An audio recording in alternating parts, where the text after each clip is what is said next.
Good morning students. ਅੱਜ ਆਪਾਂ class 11 ਦਾ next chapter start ਕਰਨ ਜਾ ਰਹੇ ਹਾਂ। ਚੈਪਟਰ 3 ਮੋਸ਼ਨ ਇਨ ਅ ਪਲੇਨ। ਇਸ ਦੇ ਅੰਡਰ ਅਸੀਂ ਟੌਪਿਕ ਅੱਜ ਦਾ ਪੜ੍ਹਾਂਗੇ ਪ੍ਰੋਜੈਕਟਾਈਲ ਮੋਸ਼ਨ। ਕਾਫੀ ਇੰਟਰਸਟਿੰਗ ਟੌਪਿਕ ਹੈਗਾ ਹੈ, ਸਾਡੀ ਡੇਲੀ ਲਾਈਫ ਨਾਲ ਵੀ ਲਿੰਕ ਰੱਖਦਾ ਹੈ। ਪ੍ਰੋਜੈਕਟਾਈਲ ਮੋਸ਼ਨ ਦੇ ਵਿੱਚ ਆਪਾਂ ਪ੍ਰੋਜੈਕਟਾਈਲ ਬਾਰੇ ਪੜ੍ਹਾਂਗੇ, ਇਸ ਦੀ ਕਿਸ ਤਰ੍ਹਾਂ ਦੀ ਮੋਸ਼ਨ ਹੁੰਦੀ ਹੈ, ਕਿਹੜੀਆਂ ਡੇਲੀ ਲਾਈਫ ਦੀਆਂ ਐਗਜ਼ਾਮਪਲਸ ਇਹਦੇ ਵਿੱਚ ਕਵਰ ਅਪ ਹੁੰਦੀਆਂ ਨੇ, ਇਸ ਦੇ ਬੇਸ ਕਿੱਦਾਂ ਦੇ ਨੂਮੈਰੀਕਲ ਪ੍ਰੋਬਲਮਸ ਹੁੰਦੀਆਂ ਨੇ।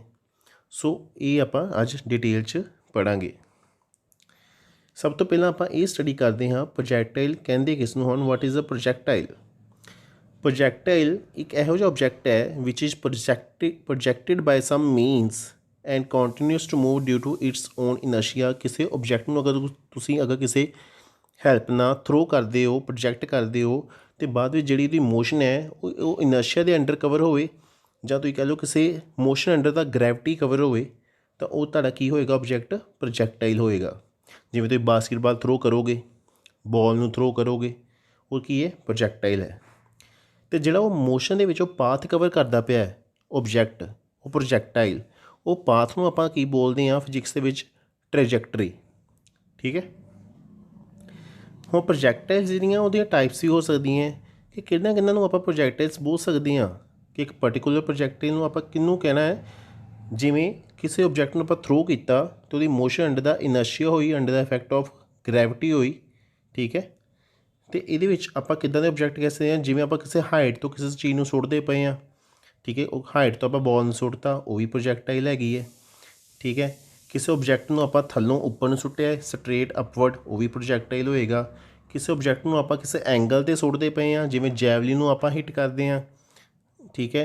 ਅਤੇ ਜਿਵੇਂ ਆਪਾਂ ਹਾਕੀ ਤੋਂ ਕਿਸੇ ਬੋਲ ਨੂੰ ਆਪਾਂ ਪੋਲ ਗੇਮ ਖੇਡਦੇ ਹਾਂ, ਉਹ ਵੀ ਕੀ ਤੁਹਾਡੇ ਕੀ ਹੋਏਗੀ?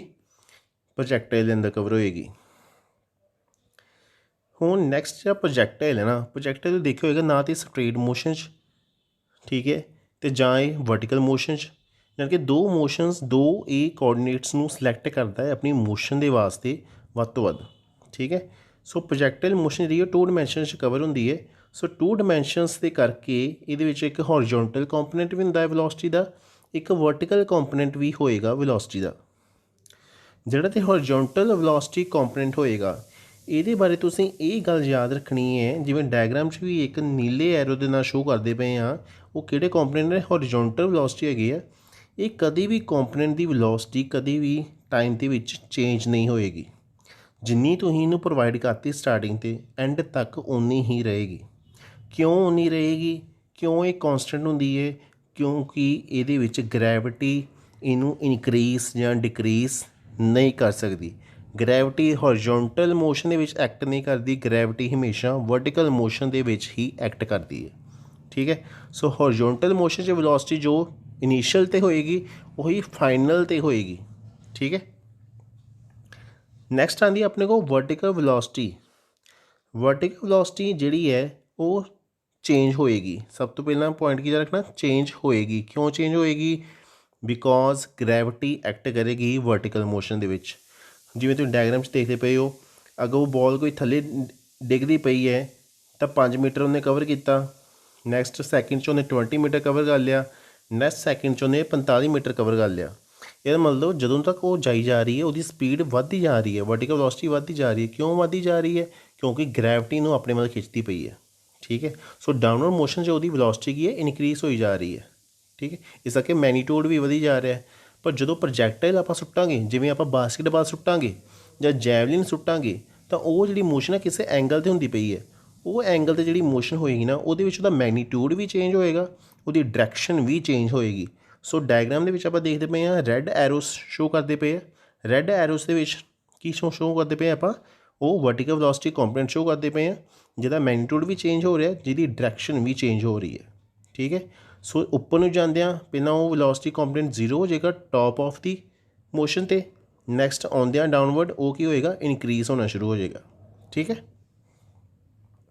ਸੋ ਦੋਵਾਂ ਨੂੰ ਅਗਰ ਕੰਬਾਈਨ ਕਰੀਏ ਤਾਂ ਜਿਹੜਾ ਇਹ ਪਾਥ ਫੋਲੋ ਹੋਏਗਾ ਇੱਕ ਪ੍ਰੋਜੈਕਟਾਈਲ ਦਾ, ਦੋਨੋਂ ਕੰਪੋਨੈਂਟਸ ਨੂੰ ਮਿਲਾ ਕੇ, ਉਹਨੂੰ ਆਪਾਂ ਕਹਾਂਗੇ ਟ੍ਰੈਜੈਕਟਰੀ ਆਫ ਦੀ ਪ੍ਰੋਜੈਕਟਾਈਲ। ਇਹਦਾ ਮਤਲਬ ਇਹ ਜਿਹੜਾ ਪਾਥ ਹੈਗਾ ਨਾ, ਇੱਕ ਮੈਥ ਦੀ ਇਕੁਏਸ਼ਨ ਦੇ ਨਾਲ ਕੰਪੇਅਰ ਕਰੀਏ ਤਾਂ ਇੱਕ ਪੈਰਾਬੋਲਿਕ ਪਾਥ ਕਵਰ ਹੁੰਦਾ ਹੈ। ठीक है। सो ये जो डायग्राम बनती है ये मोशन की पाथ की वो की एक पैराबोलिक पाथ होंदा है, ठीक है। सो आपां की सीखिया ये कि जो हॉरिजॉन्टल कंपोनेंट है उसका मैगनीट्यूड भी कॉन्सटेंट है, उसकी डायरैक्शन भी कॉन्सटेंट है। अगर वर्टिकल कंपोनेंट की गल करिए वेलोसिटी तो वो मैगनीट्यूड भी उसका चेंज होएगा तो उसकी डायरैक्शन भी चेंज होएगी, ठीक है। हुण हॉरिजॉन्टल लॉन्च प्रोजैक्टाइल्स किद्दां दे हो सकते हैं। आपां किसी हाइट तो किसी बॉल नूं कोई इनीशियल वेलोसिटी देती, किसी स्टोन नूं इनीशियल वेलोसिटी देती, जिवें डायग्राम शो करते पे आप 20 मीटर पर सैकेंड इनीशियल वेलोसिटी दी है हॉरिजॉन्टल, ठीक है। वो जिन्नी स्टार्टिंग दी है उन्नी ही वो एंड तक रहेगी, पर वर्टिकल वेलोसिटी चेंज होई जा रही है। क्यों? क्योंकि वो under the effect of gravity है। ग्रैविटी ने हुण हॉरिजॉन्टल च वर्क तो करना नहीं है, ग्रैविटी ने वर्क करना है वर्टिकल वेलोसिटी के उत्ते। इस करके तो मैगनीट्यूड की है इनक्रीज करी जा रहा है जो तक वो ग्राउंड पर नहीं पहुँच जाता, ठीक है। सो ये चीज़ हॉरिजॉन्टल लॉन्च प्रोजैक्टाइल्स विच होएगी। हॉरिजॉन्टल लॉन्च प्रोजैक्टाइल्स विच आपां देखिए तो कोई भी वर्टिकल वेलोसिटी आपां नूं इनीशियल च नहीं प्रोवाइड करते, हमेशा उन्होंने हॉरिजॉन्टल वेलोसिटी ही प्रोवाइड करते हैं। तो हॉरिजॉन्टल वेलोसिटी हमेशा टाइम के नाल कॉन्सटेंट रहेगी, वर्टिकल वेलोसिटी हमेशा इनीशियल 0 रहेगी।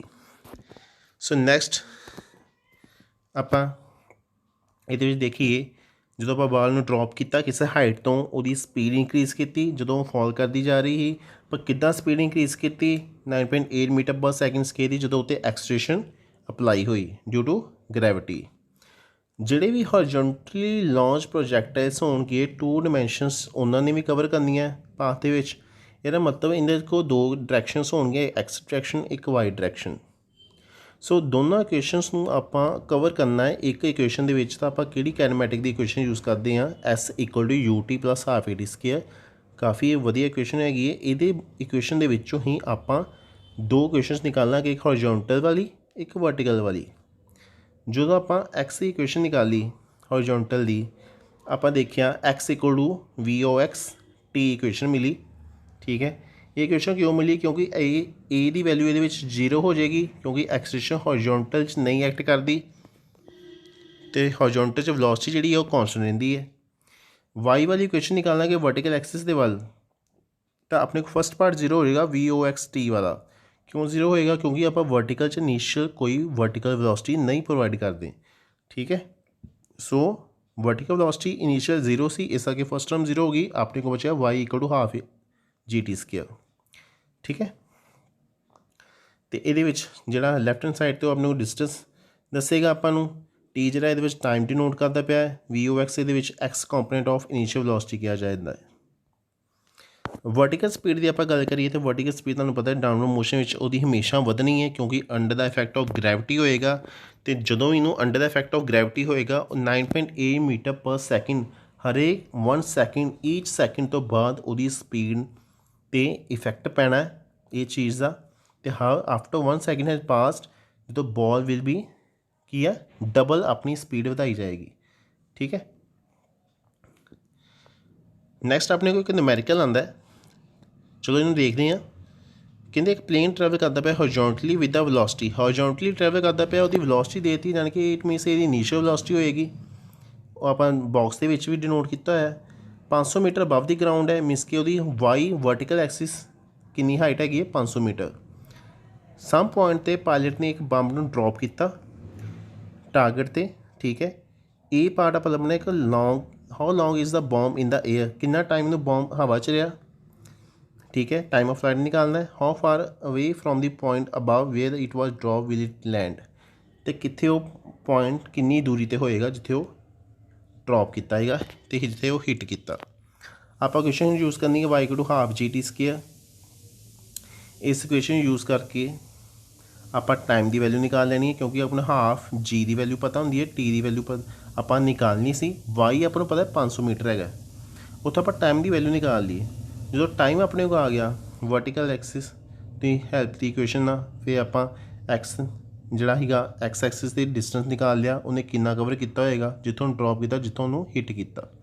सो ये अपने को आंसर कवर अप होंगे। पहले आप टाइम ऑफ फ्लाइट निकालांगे, फिर आप किन्नी दूर उन्हें हिट किया जाके जितों उन्हें ड्रॉप किया है वो आप वैल्यू निकाल लाँगे। वर्टिकली लॉन्च प्रोजैक्टाइल्स जिहड़े हुंदे ने, ठीक है। वर्टिकली लॉन्च प्रोजैक्टाइल्स एग्जाम्पल तो याद रखनी दिमाग च जैवलिन थ्रो, ठीक है। ਇਹਦੇ ਵਿੱਚ ਹੌਰੀਜ਼ੌਂਟਲ ਕੰਪੋਨੈਂਟ ਫਿਰ ਉਸੇ ਤਰ੍ਹਾਂ magnitude constant, direction constant, but vertical component 'ਚ ਕੀ ਹੋਏਗਾ, ਪਹਿਲਾਂ ਉਹ ਉੱਪਰ ਨੂੰ ਜਾਂਦਿਆਂ ਆਪਣੀ ਵੈਲੋਸਿਟੀ ਨੂੰ ਡਿਕਰੀਜ਼ ਕਰਾਏਗਾ, ਟੌਪ ਦੇ ਉੱਪਰ ਜਾ ਕੇ ਇਹ 0 ਹੋ ਜਾਏਗਾ, ਟੌਪ ਤੋਂ ਨੀਚੇ ਨੂੰ ਆਉਣਾ ਸ਼ੁਰੂ ਹੋਏਗਾ, ਫਿਰ ਉਹ ਇਨਕਰੀਜ਼ ਹੋਣਾ ਸ਼ੁਰੂ ਹੋ ਜਾਂਦਾ ਕਿਉਂਕਿ ਗ੍ਰੈਵਿਟੀ ਦੇ ਡਾਇਰੈਕਸ਼ਨ 'ਚ ਆ ਰਿਹਾ। ਜਦੋਂ ਅਗੇਂਸਟ ਗ੍ਰੈਵਿਟੀ ਜਾ ਰਿਹਾ ਉਹਦੀ ਸਪੀਡ ਘਟਣੀ ਹੈ, ਜਦੋਂ ਇਨ ਦਾ ਡਾਇਰੈਕਸ਼ਨ ਗ੍ਰੈਵਿਟੀ ਆ ਰਿਹਾ ਵਧਣੀ ਹੈ, ਅਤੇ ਬਿਲਕੁਲ ਟੌਪ ਦੇ ਉੱਤੇ ਕੀ ਹੋ ਜਾਣੀ ਹੈ, 0। ਸੋ ਇਹ ਚੀਜ਼ ਆਪਾਂ ਨੋਟ ਡਾਊਨ ਕਰਕੇ ਰੱਖਣੀ ਹੈ ਦਿਮਾਗ ਦੇ ਵਿੱਚ। ਵਰਟੀਕਲ ਲਾਂਚ ਪ੍ਰੋਜੈਕਟ ਹੈ ਜਦੋਂ ਆਪਾਂ ਕਰਦੇ ਹਾਂ ਕਿਸੇ ਐਂਗਲ 'ਤੇ ਕਰਦੇ ਪਏ ਹਾਂ, ਠੀਕ ਹੈ, ਉਹਨੂੰ ਕੋਈ ਇੱਕ ਪਰਟੀਕੂਲਰ ਵੈਲੋਸਿਟੀ ਦੇਵਾਂਗੇ, ਜਿਵੇਂ ਆਪਾਂ ਡਾਇਗਰਾਮ ਸ਼ੋ ਕਰਦੇ ਵੀ V0, ਉਹਨੂੰ ਕਿਸੇ ਐਂਗਲ 'ਤੇ ਥਰੂ ਕੀਤਾ, ਠੀਕ ਹੈ। ਐਂਗਲ 'ਤੇ ਥਰੂ ਕਰਨਾ ਉਹਦੇ ਦੋ ਕੰਪੋਨੈਂਟਸ ਬਣੇ, ਇੱਕ VOX, ਇੱਕ VOY। VOX ਮੀਨਸ ਕਿ ਇੱਕ ਉਹਦਾ ਹੌਰੀਜ਼ੌਂਟਲ ਕੰਪੋਨੈਂਟ ਬਣਿਆ ਐਂਗਲ ਦੇ ਨਾਲ, ਅਤੇ VOY ਉਹਦਾ ਕੀ ਹੋਣਾ, ਇੱਕ ਵਰਟੀਕਲ ਕੰਪੋਨੈਂਟ ਬਣਿਆ। ਜਿਹੜਾ ਤੇ VOX ਹੌਰੀਜ਼ੌਂਟਲ ਕੰਪੋਨੈਂਟ ਹੈ ਉਹਦਾ ਆਨਸਰ ਆਏਗਾ V0 cos θ, ਅਤੇ VOY ਜਿਹੜਾ ਵਰਟੀਕਲ ਕੰਪੋਨੈਂਟ ਹੈ ਵੈਲੋਸਿਟੀ ਦਾ, ਉਹਦਾ ਆਨਸਰ ਆਏਗਾ V0 sin θ। ਇਹ ਕਿਹਦੇ ਵਾਸਤੇ ਆਉਂਦਾ, ਹਮੇਸ਼ਾ ਵਰਟੀਕਲੀ ਲਾਂਚ ਪ੍ਰੋਜੈਕਟ ਹੈ ਸੀ ਜਿਹਨੂੰ ਕਿਸੇ ਐਂਗਲ 'ਤੇ ਥਰੋ ਕਰਦੇ ਪਏ ਹਾਂ। ਸੋ ਡਾਇਗਰਾਮ 'ਚ ਵੀ ਆਪਾਂ ਦੇਖ ਸਕਦੇ ਹਾਂ ਇਹਨਾਂ ਐਂਗਲ 'ਚ, ਜਿਵੇਂ ਆਪਾਂ ਜੈਵਲਿਨ ਥਰੋ ਕਰਾਂਗੇ, ਠੀਕ ਹੈ, ਜਿਵੇਂ ਪੂਲ ਗੇਮ ਹੁੰਦੀ ਹੈ, ਉਹਨੂੰ ਹਿੱਟ ਕਰਦੇ ਹਾਂ ਬਾਲ ਨੂੰ, ਉਹ ਵੀ ਇਹਦੇ ਵਿੱਚ ਕਵਰ ਅਪ ਹੋਏਗਾ। ਸੋ ਕੰਪੋਨੈਂਟਸ ਦੀ ਜੋ ਵੀ ਹੈ ਉਹਦੇ ਬਾਰੇ ਤੁਹਾਨੂੰ ਪਤਾ ਹੋਣਾ ਚਾਹੀਦਾ, ਕਿਹਨੂੰ ਆਪਾਂ ਇਨੀਸ਼ੀਅਲ ਕਹਿੰਦੇ ਪਏ ਹਾਂ, ਕਿਹਨੂੰ ਫਾਈਨਲ ਕਹਿੰਦੇ ਪਏ ਹਾਂ, ਅਤੇ ਥੀਟਾ ਜਿਹੜਾ ਲਾਂਚ ਐਂਗਲ ਹੈ ਤੁਹਾਡਾ ਉਹ ਡਿਗਰੀਜ਼ ਦੇ ਵਿੱਚੋਂ ਕਵਰ ਅਪ ਹੋਣਾ ਚਾਹੀਦਾ ਹੈ। ਕੰਪੋਨੈਂਟਸ ਨੂੰ ਫਾਈਂਡ ਕਰਨ ਦਾ ਤਰੀਕਾ ਕੀ ਹੁੰਦਾ ਕਿ ਕਿਵੇਂ ਸਾਈਨ ਥੀਟਾ, ਕਿਵੇਂ ਕਾਸ ਥੀਟਾ ਆਇਆ, ਅਤੇ ਉਹ ਇੱਕ ਟਰਾਇੰਗਲ ਦੀ ਹੈਲਪ ਨਾਲ ਆਪਾਂ ਲੱਭਦੇ ਹਾਂ ਥੀਟਾ ਲੈ ਕੇ, ਠੀਕ ਹੈ। ਸੋ ਰਿਲੇਸ਼ਨਸ਼ਿਪ ਆਪਾਂ 10th ਕਲਾਸ 'ਚ ਵੀ ਪੜ੍ਹ ਚੁੱਕੇ ਹਾਂ ਕਿ ਸਾਈਨ ਥੀਟਾ ਪਰਪੈਂਡੀਕੂਲਰ ਓਵਰ ਹਾਈਪੋਟੀਨਿਊਸ ਹੁੰਦਾ ਹੈ, ਕਾਸ ਥੀਟਾ ਬੇਸ ਅਪੋਨ ਹਾਈਪੋਟੀਨਿਊਸ ਹੁੰਦਾ ਹੈ, ਟੈਨ ਥੀਟਾ ਪਰਪੈਂਡੀਕੂਲਰ ਅਪੋਨ ਹਾਈਪੋਟੀਨਿਊਸ ਹੁੰਦਾ ਹੈ। ਸੋ ਆਪਾਂ ਇਸ ਸਿੰਪਲ ਕੰਪੋਨੈਂਟਸ ਜੋ ਲਿਖਣੇ ਆ ਤਾਂ ਸਾਈਨ ਅਤੇ ਕਾਸ ਦੀ ਫਾਰਮ 'ਚ ਲਿਖਣੇ ਹੁੰਦੇ ਆ। ਜਿਹੜਾ ਤਾਂ ਬਿਲਕੁਲ ਐਂਗਲ ਦੇ ਡਾਊਨ ਲਾਗੇ ਕੰਪੋਨੈਂਟ ਹੈ, ਹੌਰੀਜ਼ੌਂਟਲ 'ਚ ਪਿਆ ਹੋਏਗਾ, ਉਹਨੂੰ ਆਪਾਂ ਬੋਲਦੇ ਹਾਂ ਕਾਸ ਵਾਲਾ ਕੰਪੋਨੈਂਟ। ਜਿਹੜਾ ਪਰਪੈਂਡੀਕੂਲਰ 'ਚ ਹੁੰਦਾ ਹੈ ਉਹਨੂੰ ਆਪਾਂ ਬੋਲਦੇ ਹਾਂ ਸਾਈਨ ਵਾਲਾ ਕੰਪੋਨੈਂਟ। ਅਤੇ ਜਦੋਂ ਵੀ ਆਪਾਂ ਕਿਸੇ ਐਂਗਲ 'ਤੇ ਕਿਸੇ ਪ੍ਰੋਜੈਕਟਾਈਲ ਨੂੰ ਥਰੋ ਕਰਦੇ ਹਾਂ ਨਾ, ਇਸ ਚੀਜ਼ ਨੂੰ ਆਪਾਂ ਦਿਮਾਗ 'ਚ ਰੱਖਣਾ ਹੈ ਕਿ ਉਹਦੀ ਟੋਟਲ ਡਿਸਪਲੇਸਮੈਂਟ ਕਿੰਨੀ ਹੋਏਗੀ, ਤਾਂ total displacement always will be 0, ਠੀਕ ਹੈ। ਡਿਸਪਲੇਸਮੈਂਟ ਇਹਦੇ 0 ਮੰਨੀ ਜਾਂਦੀ ਹੈ, ਕਿਉਂਕਿ ਜਿੱਥੋਂ ਉਹਨੇ ਸਟਾਰਟ ਕੀਤਾ ਸੀਗਾ ਗਰਾਊਂਡ ਲੈਵਲ ਤੋਂ, ਉਸੇ ਗਰਾਊਂਡ ਲੈਵਲ 'ਤੇ ਜਾ ਕੇ ਉਹਨੇ ਹਿੱਟ ਕੀਤਾ ਫਾਈਨਲ। ਸੋ ਫਾਈਨਲੀ ਉਹਦੀ ਡਿਸਪਲੇਸਮੈਂਟ y=0 ਹੋਏਗੀ ਇਸ ਮੋਸ਼ਨ ਦੇ ਵਿੱਚ, ਠੀਕ ਹੈ। ਇਸ ਚੀਜ਼ ਨੂੰ ਤੁਸੀਂ ਯਾਦ ਰੱਖਣਾ ਹੈ। ਅਤੇ ਇਹਦੇ ਵਾਸਤੇ ਵੀ ਆਪਾਂ ਕਿਹੜੀ ਇਕੁਏਸ਼ਨ ਯੂਜ਼ ਕਰਦੇ ਹਾਂ, ਕਾਇਨੈਮੈਟਿਕ ਦੀ ਸੈਕਿੰਡ ਇਕੁਏਸ਼ਨ ਨੂੰ ਯੂਜ਼ ਕਰਦੇ ਹਾਂ। ਉੱਦਾਂ ਹੀ ਆਪਾਂ ਕੰਪੋਨੈਂਟਸ ਨੂੰ ਤੋੜਦੇ ਹਾਂ, x=V0xt ਅਤੇ y=V0yt ਅਤੇ ਹਾਫ GT²। ਇਹਦੇ ਵਿੱਚ ਤੁਹਾਨੂੰ ਪਤਾ ਹੋਵੇ V0x ਜਿਹੜਾ ਹੈ ਉਹ ਕਿਹਦੇ ਇਕੁਅਲ ਹੋਏਗਾ, x ਜਾਣੀ ਕਿ ਹੌਰੀਜ਼ੌਂਟਲ ਡਾਇਰੈਕਸ਼ਨ 'ਚ ਕਿਹੜੀ ਵੈਲੋਸਿਟੀ ਦਾ ਕੰਪੋਨੈਂਟ ਹੁੰਦਾ ਹੈ, V0 cos θ। ਇਹ ਆਪਾਂ ਪੁੱਟ ਕਰਾਂਗੇ x ਵਾਲੀ ਇਕੁਏਸ਼ਨ ਦੇ ਵਿੱਚ। ਅਤੇ ਨੈਕਸਟ ਜਿਹੜਾ V0y ਜਿਹੜਾ ਹੁੰਦਾ ਇਕੁਅਲ V0 sin θ ਦੇ, ਇਹ ਆਪਾਂ ਕਿਹ 'ਚ ਪੁੱਟ ਕਰਾਂਗੇ V0y ਦੀ ਜਗ੍ਹਾ 'ਤੇ। ਦੋਨਾਂ ਨੂੰ ਜਦੋਂ ਕੰਬਾਈਨ ਕਰ ਦਾਂਗੇ ਤਾਂ ਆਪਣੇ ਕੋਲ ਟ੍ਰੈਜੈਕਟਰੀ ਮਿਲ ਜਾਏਗੀ ਉਸ ਪ੍ਰੋਜੈਕਟਾਈਲ ਦੀ। ਨੈਕਸਟ ਆਉਂਦਾ ਰੇਂਜ ਆਫ ਪ੍ਰੋਜੈਕਟਾਈਲ। ਕੀ ਹੁੰਦਾ, ਰੇਂਜ ਹੁੰਦਾ ਤੁਸੀਂ ਅਗਰ ਉਹਨੂੰ ਸੁੱਟਿਆ ਅਤੇ ਉਹ ਕਿੰਨੀ ਦੂਰੀ 'ਤੇ ਜਾ ਕੇ ਹਿੱਟ ਕੀਤਾ। ਆਪਾਂ ਜੈਵਲਿਨ ਸੁੱਟਦੇ ਹਾਂ, ਜੈਵਲਿਨ ਕਿੱਥੇ ਜਾ ਕੇ ਹਿੱਟ ਕੀਤੀ ਹੈ, ਇੰਨੇ ਮੀਟਰ ਹਿੱਟ ਕੀਤੀ ਹੈ, ਆਪਾਂ ਉਹ ਫੀਤਾ ਲੈ ਕੇ ਨੋਟ ਕਰਨ ਲੱਗ ਜਾਂਦੇ ਹਾਂ। ਉਹ ਕੀ ਆਪਾਂ ਨੋਟ ਕਰਦੇ ਹਾਂ, ਰੇਂਜ ਆਫ ਦੀ ਪ੍ਰੋਜੈਕਟਾਈਲ, ਠੀਕ ਹੈ। ਸੋ ਰੇਂਜ ਕੀ ਹੁੰਦਾ, ਇੱਕ ਹੌਰੀਜ਼ੌਂਟਲ ਡਿਸਟੈਂਸ ਹੁੰਦਾ ਜਿਹੜਾ ਇੱਕ ਪ੍ਰੋਜੈਕਟਾਈਲ, ਠੀਕ ਹੈ, ਕਵਰ ਅਪ ਕਰੇਗਾ ਆਪਣੀ ਮੋਸ਼ਨ ਦੇ ਵਿੱਚ। ਅਤੇ ਡਿਪੈਂਡ ਕਿਤੇ ਕਰਦਾ ਕਿੰਨੀ ਤੁਸੀਂ ਲਾਂਚ ਸਪੀਡ ਦਿੱਤੀ ਸੀ, ਕਿੰਨੀ ਤੁਸੀਂ ਇਨੀਸ਼ੀਅਲ ਸਪੀਡ ਨੂੰ ਪ੍ਰੋਵਾਈਡ ਕੀਤੀ ਸੀ, ਅਤੇ ਕਿੰਨੇ ਐਂਗਲ 'ਤੇ ਪ੍ਰੋਵਾਈਡ ਕੀਤੀ ਸੀ, ਠੀਕ ਹੈ। ਸੋ ਜਿੰਨੀ ਤੁਸੀਂ ਜ਼ਿਆਦਾ ਸਪੀਡ ਨਾਲ ਉਹਨੂੰ ਦਿਓਗੇ ਓਨਾ ਉਹ ਵਧੀਆ ਦੂਰੀ ਤੱਕ ਕਵਰ ਕਰੇਗਾ ਆਪਣੀ ਰੇਂਜ ਨੂੰ। ਨੈਕਸਟ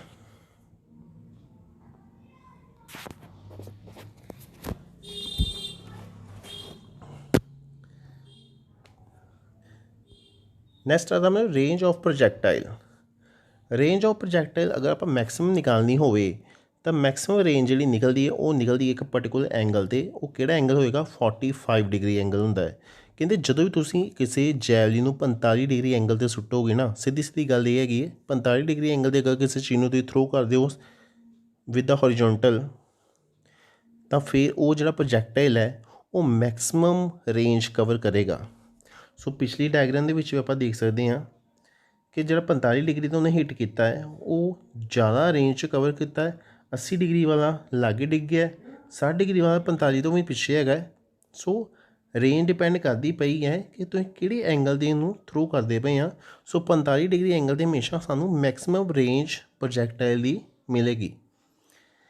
सो नैक्सट आप एग्जाम्पल न्यूमेरिकल्स ट्राई करते हैं कि एक परसन ने फुटबॉल में की किया, वेलोसिटी दे दी कि उन्हें 20 मीटर पर सैकेंड हिट किया and at an angle of 53 degree 53 degree angle बना के लॉन्च एंगल दे के उन्हें इन्नी स्पीड दे दी। कहते how long is the ball in the air, कितनी देर तक बॉल हवा च रहेगी। दूजा पार्ट है how far away does it land, तो कित्थे वो लैंड करेगी यानी कि रेंज निकालनी है।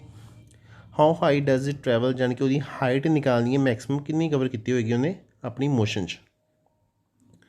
सो आपू पता है हॉरिजॉन्टली सुट्टी है तो किहड़ा VOX कॉम्पोनेंट होंदा V0 cos थीटा।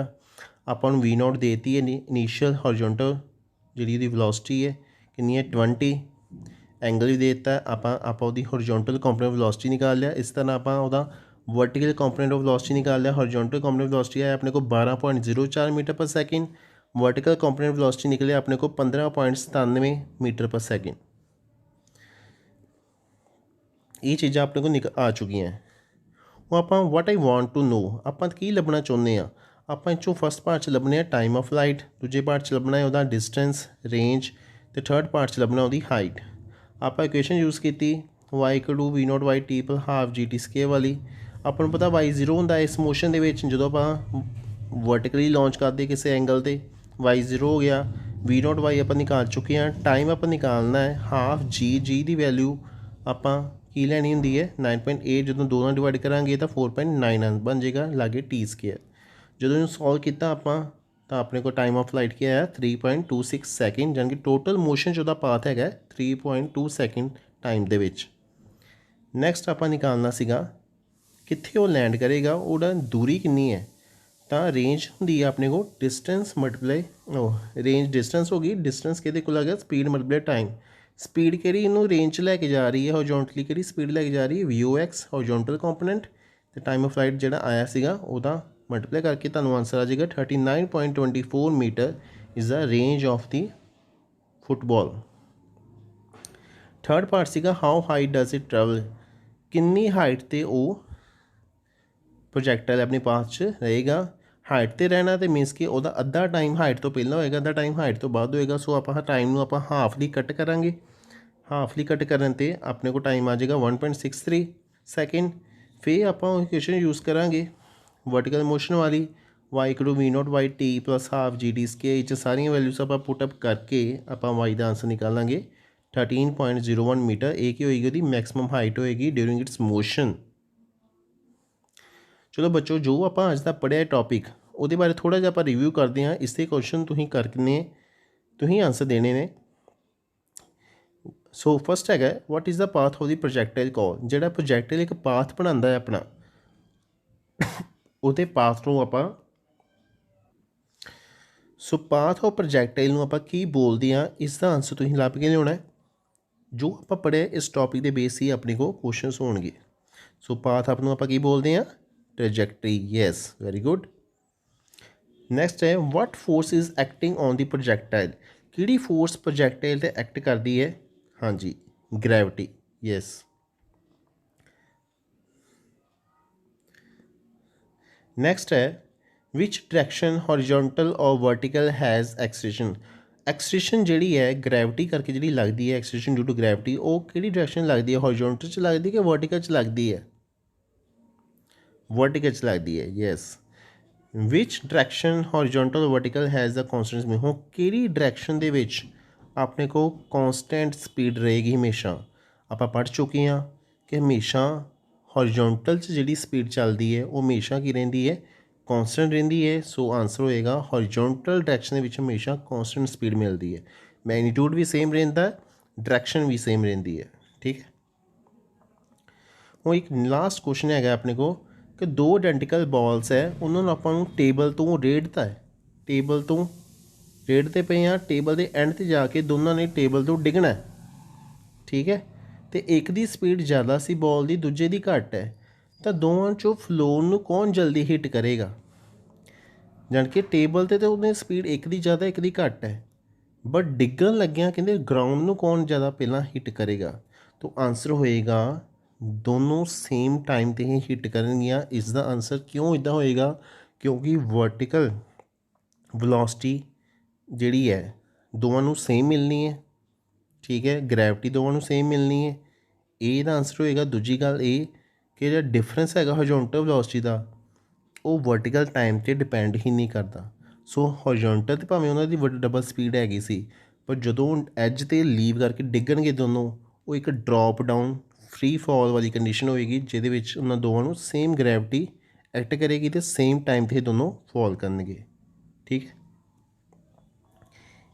ये जी इनकंप्लीट डायग्राम हैगी है, तुसीं इहते उपर मार्क करने ने horizontal and vertical components during the course of the motion.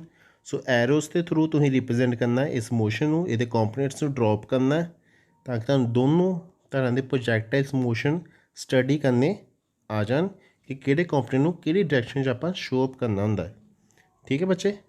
Thank you very much.